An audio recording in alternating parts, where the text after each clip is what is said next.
Chicken മുളകിട്ടത് നല്ല നാടൻ കറിയാണ്. ചോറിൻ്റെ, ചപ്പാത്തിയുടെ, ഗീ റൈസിൻ്റെ, പൊറോട്ടയുടെ എന്തിൻ്റെ കൂടെയും കഴിക്കാൻ പറ്റുന്ന നല്ലൊരു കറിയാണ് ചിക്കൻ മുളകിട്ടത്. വളരെ പെട്ടെന്ന് തയ്യാറാക്കി എടുക്കാൻ പറ്റുന്ന നല്ലൊരു റെസിപ്പിയാണ്. അപ്പം നമുക്ക് റെസിപ്പി എങ്ങനെയാണെന്ന് നോക്കാം. അതിനായിട്ട് ഇതാ ഒരു പാൻ ചൂടാക്കാനായിട്ട് വെച്ചിട്ടുണ്ടായിരുന്നു. അത് നന്നായിട്ട് ചൂടായതിനു ശേഷം അതിലേക്ക് 3 ടേബിൾ സ്പൂൺ വെളിച്ചെണ്ണ ഒഴിച്ചു കൊടുക്കുന്നുണ്ട്. ഈ ഒരു കറി വെളിച്ചെണ്ണയിൽ തയ്യാറാക്കി എടുക്കുകയാണെന്നുണ്ടെങ്കിൽ നല്ലൊരു ടേസ്റ്റാണ് കേട്ടോ. ഒരു നാടൻ ടേസ്റ്റ് നമുക്ക് കിട്ടും.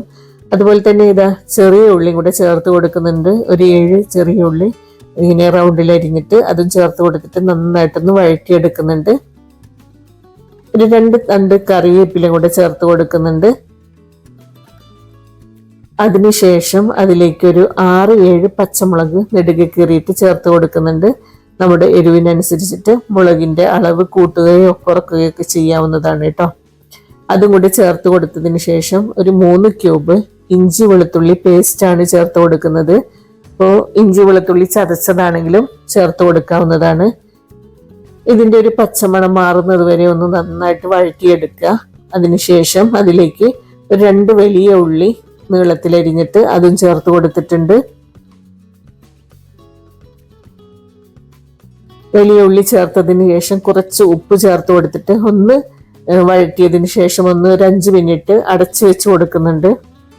അപ്പൊ പെട്ടെന്ന് നമുക്ക് ഉള്ളി വഴന്ന് കിട്ടും. അത് വലിയ ഉള്ളിയൊക്കെ നന്നായിട്ട് വഴന്ന് വന്നിട്ടുണ്ട്. ഒരു ബ്രൗൺ കളറായിട്ട് വന്നിട്ടുണ്ട്. ഇനി നമുക്കിതിലേക്ക് ഒരു 1/2 ടീസ്പൂൺ മഞ്ഞൾപ്പൊടി ചേർത്ത് കൊടുക്കാം. എന്നിട്ട് നന്നായിട്ടൊന്ന് വഴറ്റിയെടുക്കുക. ഇതിലേക്ക് ഒരു 3 തക്കാളിയാണ് വേണ്ടത്. അത് നന്നായിട്ട് കഴുകി ചെറിയ പീസായിട്ട് മിക്സിയുടെ ജാറിൽ ഇട്ടിട്ടൊന്ന് അരച്ചെടുക്കണം.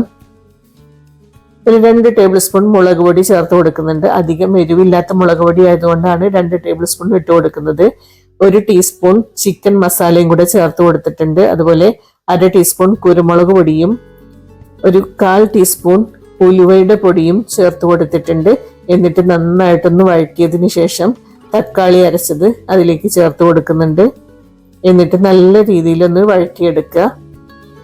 മിക്സിയുടെ ജാറിൽ കുറച്ച് വെള്ളം ഒഴിച്ചിട്ട് ആ വെള്ളം കൂടെ അതിൽ ചേർത്ത് കൊടുത്തിട്ട് ഒന്നുകൂടെയൊക്കെ വഴറ്റിയിട്ട് പാകത്തിനുള്ള ഉപ്പും കൂടെ ചേർത്ത് കൊടുക്കുന്നുണ്ട്.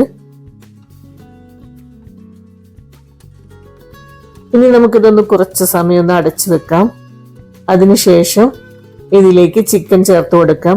ഞാനിതൊരു 3/4 കിലോനോളം ചിക്കൻ ഉണ്ട്. അത് ചെറിയ പീസായിട്ട് കട്ട് ചെയ്തെടുത്തതാണ്. ഇതുപോലെ ചെറിയ പീസായിട്ട് കട്ട് ചെയ്തെടുത്തതാണ്. അതും ചേർത്ത് കൊടുത്തിട്ട് നന്നായിട്ടൊന്ന് വഴറ്റി കൊടുക്കുന്നുണ്ട്. വഴറ്റി കൊടുത്തതിന് ശേഷം ഇനി നമുക്കതൊന്ന് അടച്ചു വെച്ചിട്ട് വേവിച്ചെടുക്കാം. ഇപ്പൊ ചിക്കനൊക്കെ നന്നായിട്ട് വെന്തിട്ടുണ്ട് കേട്ടോ. ചിക്കനിൽ അത്യാവശ്യം വെള്ളമൊക്കെ വന്നിട്ടുണ്ട്. ഇത്രയേ ഉള്ളൂ. സിമ്പിൾ ആയിട്ടുള്ള ഒരു ചിക്കൻ മുളക് കറിയാണ്. അതിലേക്ക് മല്ലിയില ചെറുതായിട്ട് അരിഞ്ഞതും കൂടെ ചേർത്ത് കൊടുത്തു. അപ്പൊ നമ്മുടെ നാടൻ രീതിയിലുള്ള ചിക്കൻ മുളകിട്ടത് തയ്യാറായിട്ടുണ്ട്. വളരെ പെട്ടെന്ന് തയ്യാറാക്കി എടുക്കാൻ പറ്റുന്ന നല്ലൊരു കറിയാണ്. അപ്പൊ എല്ലാവരും ഒന്ന് ട്രൈ ചെയ്ത് നോക്കൂ കേട്ടോ. ഞാനിതിന് കൂടെ കഴിക്കാനായിട്ട് പത്തിരിയാണ് എടുത്തിട്ടുള്ളത്. പത്തിരി ഒന്ന് ചുട്ടെടുക്കണം. അപ്പൊ നമ്മുടെ ചിക്കൻ മുളക് കറി റെഡി ആയിട്ടുണ്ട്. അപ്പൊ എല്ലാവരും ഒന്ന് തയ്യാറാക്കി നോക്കുക. എൻ്റെ ഈ ഒരു റെസിപ്പി ഇഷ്ടപ്പെട്ടിട്ടുണ്ടെങ്കിൽ നിങ്ങളുടെ ഫ്രണ്ട്സിനോ റിലേറ്റീവ്സിനോ ഒക്കെ ഒന്ന് ഷെയർ ചെയ്ത് കൊടുക്കുക. ചിക്കൻ മുളക് കറിയുടെ കൂടെ കഴിക്കാനായിട്ട് ഞാനിതാ പാക്കറ്റിൽ വരുന്ന അൽ അമീൻ എന്ന ബ്രാൻഡിന്റെ മലബാർ പത്തിരിയാണ് കേട്ടോ എടുത്തിട്ടുള്ളത്. നല്ല സോഫ്റ്റ് ആണ്. അത് ചൂടാക്കേണ്ട ആവശ്യമൊന്നുമില്ല. എന്നാലും ഞാനൊന്ന് ജസ്റ്റ് ചൂടാക്കി എടുക്കുന്നുണ്ട്. ഇതുപോലെ പാനിൽ വെച്ചിട്ട് ചൂടാക്കി എടുക്കുക, അല്ലെങ്കിൽ ഓവനിൽ വെച്ച് ചൂടാക്കി എടുക്കുക ചെയ്യാം.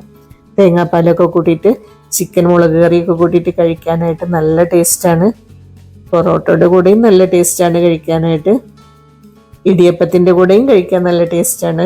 അപ്പോൾ നിങ്ങൾ ഈ ഒരു ചിക്കൻ കറിയുടെ റെസിപ്പി ഒന്ന് തയ്യാറാക്കി നോക്കൂ കേട്ടോ. ഇനി മറ്റൊരു നല്ല വീഡിയോ ആയിട്ട് വരുന്നത് വരെ എല്ലാവർക്കും ബായ്.